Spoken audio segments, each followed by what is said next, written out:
Chapter 13 weather climate and adaptation of animals का ये third part है।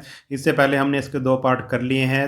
सभी पार्ट आपको वीडियो की डिस्क्रिप्शन में और प्लेलिस्ट में मिल जाएंगे, तो आप वीडियो की डिस्क्रिप्शन और प्लेलिस्ट को ज़रूर चेक कर लेना। वीडियो को आपने कंप्लीट देखना है और कमेंट करके बताना है कि आपको वीडियो कैसा लगा।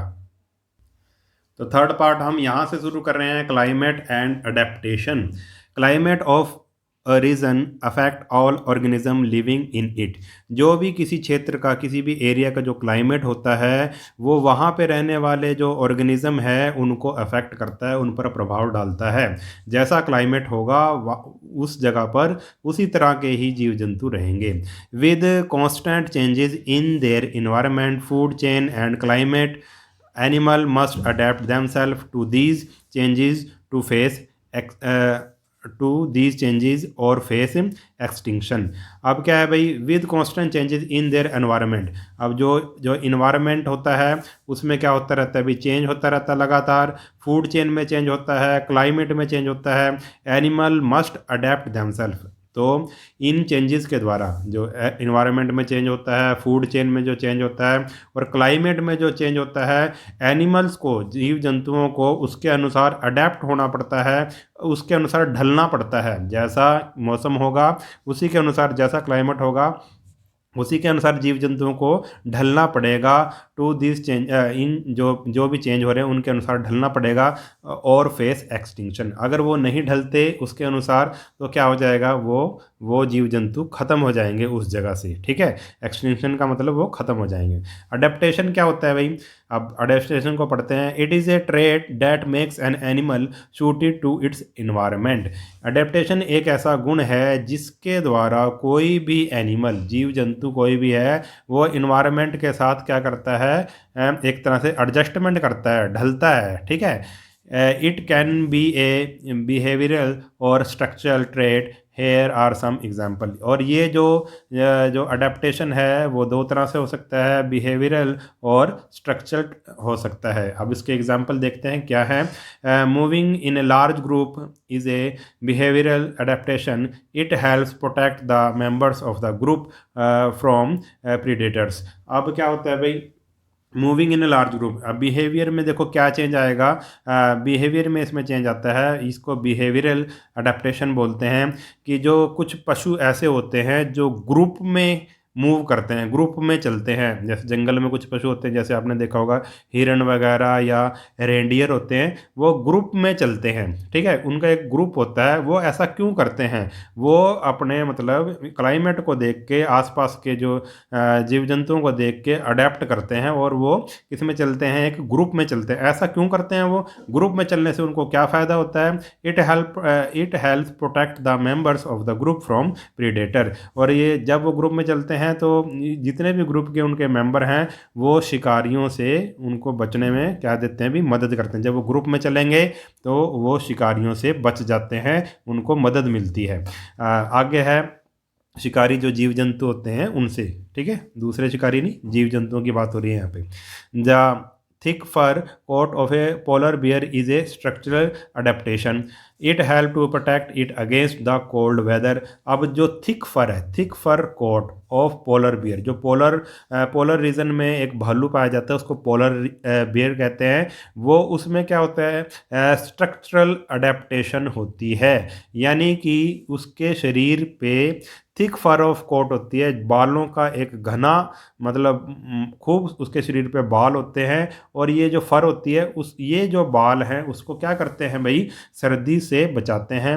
It help to protect it against the cold weather. और ये जो फर होती है, थिक फर ऑफ कोट होती है, उसको कोल्ड वेदर से बचाती है। ठीक है, यानी कि जो मतलब ठंडी जगह पे रहेंगे जो जीव जंतु, वो अपने आप को अडेप्ट कैसे करेंगे, उनके शरीर पर बहुत घने घने बाल होंगे, उनकी जो खाल होगी वो बहुत मोटी होगी, जिससे उनको ठंड नहीं लगेगी, शरीर पे उनके चर्बी ज़्यादा होगी। ठीक है, इस तरह से वो अपने शरीर को ढाल लेते हैं, अडेप्ट करते हैं। ठीक है, जैसे हम हमें अगर ठंड लगती है तो हम अपने शरीर को कैसे अडेप्ट करते हैं, हम जो गर्म कपड़े पहनते हैं, स्वेटर पहन लिया, कोट पहन लिया, ठीक है। और गर्मी, जब हमें गर्मी लगती है तो हम हल्के कपड़े पहनते हैं, कॉटन के कपड़े पहनते हैं। तो आदमी भी अपने आप को अडेप्ट करता है, ठीक है। मगर जीव जंतु के पास तो इतना दिमाग नहीं है, वो अपने हिसाब से अडेप्ट करते हैं। जैसे पोलर बियर का रीज़न, पोलर बियर का क्या दे रखा है, एग्जाम्पल दे रखा है। उसके शरीर पर इतने बाल होते हैं, इतने घने बाल होते हैं, और उसकी इतनी मोटी चर्बी होती है जिससे उसको ठंड नहीं लगती।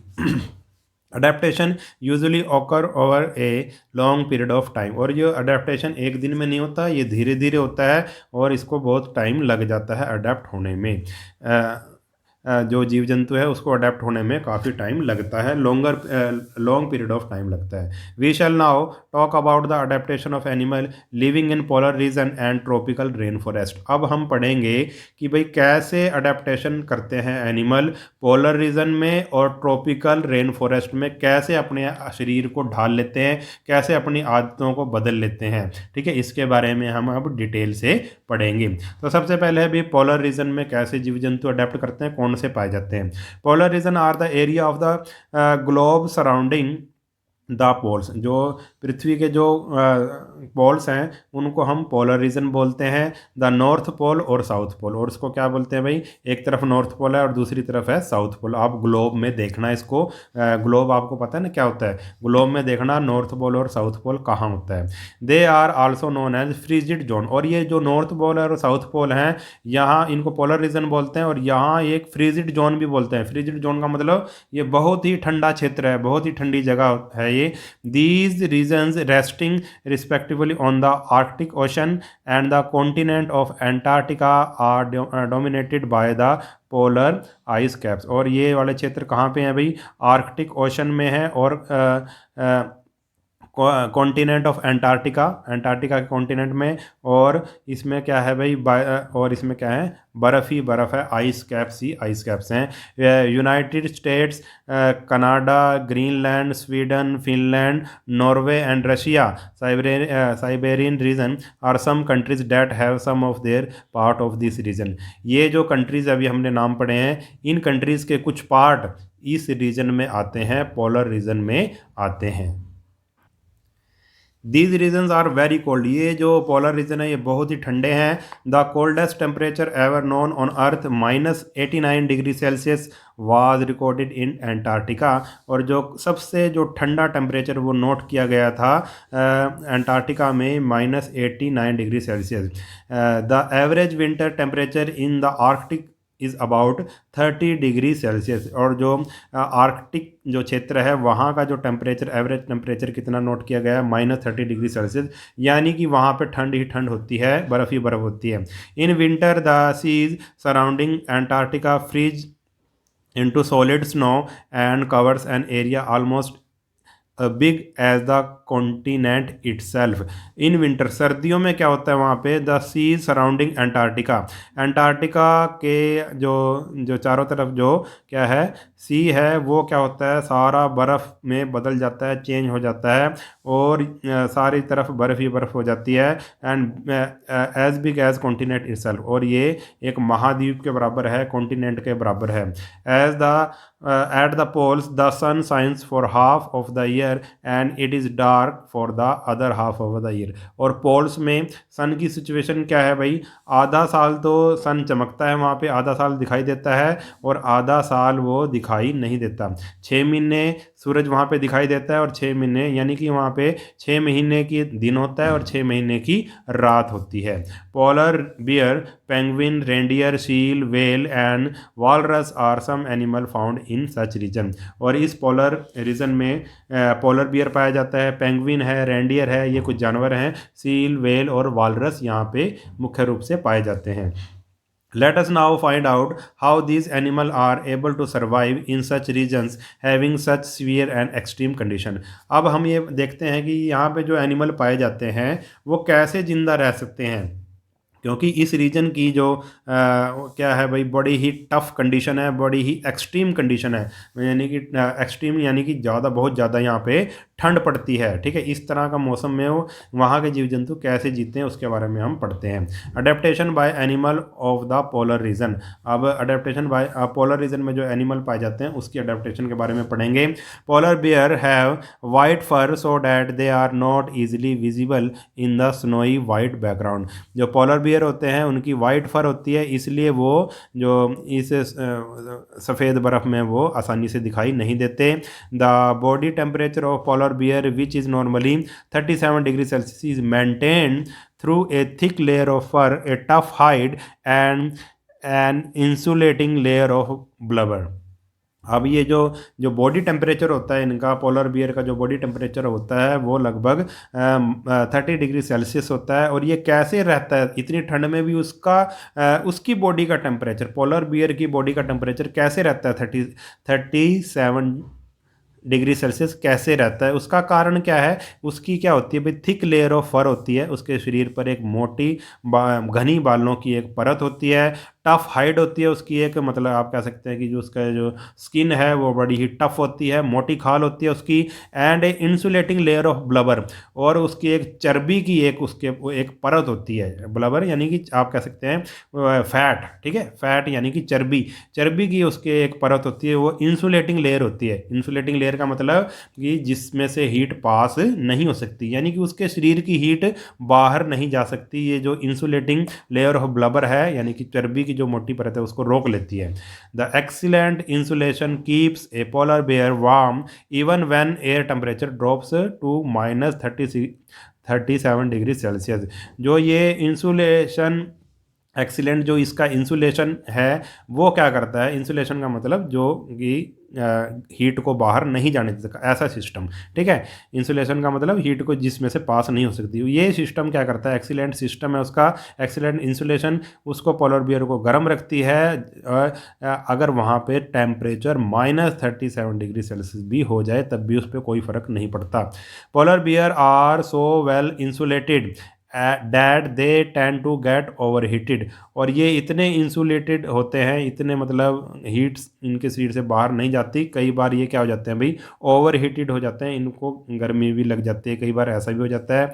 दे move slowly and rest often to cool down on warm days और after physical activity. They move slowly, ये धीरे धीरे चलते हैं। एंड रेस्ट ऑफन, और अधिकतर आराम करते हैं।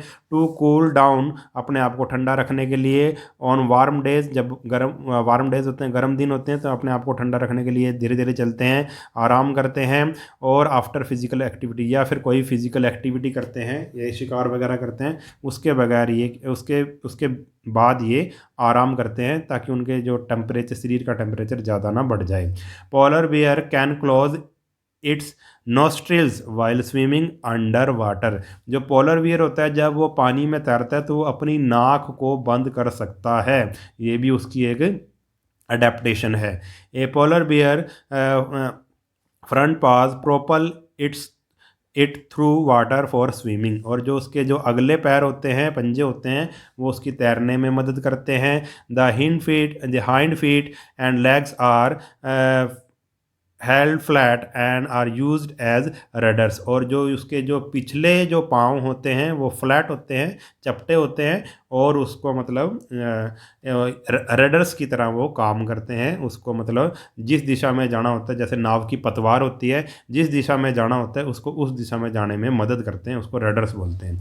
अब आ गया भाई another animal well adapted to the polar region is the penguin. और दूसरे जो एग्जाम्पल दिया है इसने एनिमल का, वो क्या है? पेंगुइन है। ये पक्षी है एक।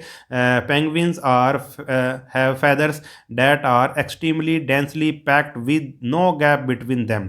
और इनके शरीर पे इतने पंख होते हैं और इतनी घनी तरह से वो पैक होते हैं, डेंसली पैक्ड होते हैं कि उनके बीच में कोई भी गैप नहीं होता पंखों के बीच में। This gives them good protection against cold. और यही जो इसके पंख हैं वो उसको क्या देते हैं? कोल्ड के अगेंस्ट प्रोटेक्शन देते हैं, सुरक्षा देते हैं ठंड से। Each feather has an extra part behind it, और हर एक पंख के पीछे क्या होता है भाई, एक एक्स्ट्रा पार्ट होता है, so that they can fluff their feathers up, और वो अपने क्या भाई फेदर्स को फुला भी सकते हैं, ठीक है, पंखों को फुला भी सकते हैं। This keeps them warm in cold and allows them to cool off when the weather is warm, और यही जो इसके कारण ही ये वार्म इन कोल्ड, सर्दियों में क्या रहते हैं, गर्म रहते हैं, और and allows them to cool off, और अगर वो ठंडा होना चाहें, गर्मी के मौसम में ठंडा होना चाहे तो उसमें भी ये मदद करते हैं, ठीक है, यही पंख। आगे है penguins do not have air spaces in their bones as normal bird have. जो पेंगुइन की जो हड्डियां होती हैं, बोन्स होती हैं, उसमें एयर स्पेस नहीं होता, उसमें हवा नहीं होती। जो दूसरे पक्षी होते हैं, उड़ने वाले जो पक्षी होते हैं, उनकी जो हड्डियों में एक तरह से खोखली होती हैं, हवा भरी होती है, मगर इनके हड्डियों में हवा नहीं होती। These help them to sink in water, और ये चीज़ इसको मतलब पानी में जैसे डुबकी लगाते हैं उसमें मदद करती है। They have a layer of blubber fat beneath their skin, उनकी जो स्किन के नीचे क्या होती है, एक परत होती है, फैट की परत होती है, एक चर्बी की परत होती है, which help them to stay warm, जो उनको मदद करती है किसमें, गर्म रहने में मदद करती है। A streamline body and paddle like feet help them to swim under water, और इनकी स्ट्रीम लाइन बॉडी होती है, स्ट्रीम लाइन बॉडी का मतलब ऐसी बॉडी जो उनको तैरने में मदद करती है, ठीक है, उसको स्ट्रीम लाइन बॉडी कह देंगे। और उनका पैडल की तरह फीट होते हैं, जैसे नाव के पैडल होते हैं ना, चप्पू होते हैं, ठीक है, उसको नाव चलाने के लिए, ऐसे ही उसमें भी पैडल लाइक फीट होते हैं जो उनको पानी के अंदर तैरने में मदद करते हैं। तो इस तरह से ये जीव जंतु अपने आप को मतलब एक्सट्रीम जो कंडीशंस हैं वेदर की, उसमें क्लाइमेट की, उसमें अपने आप को ये अडेप्ट करते हैं।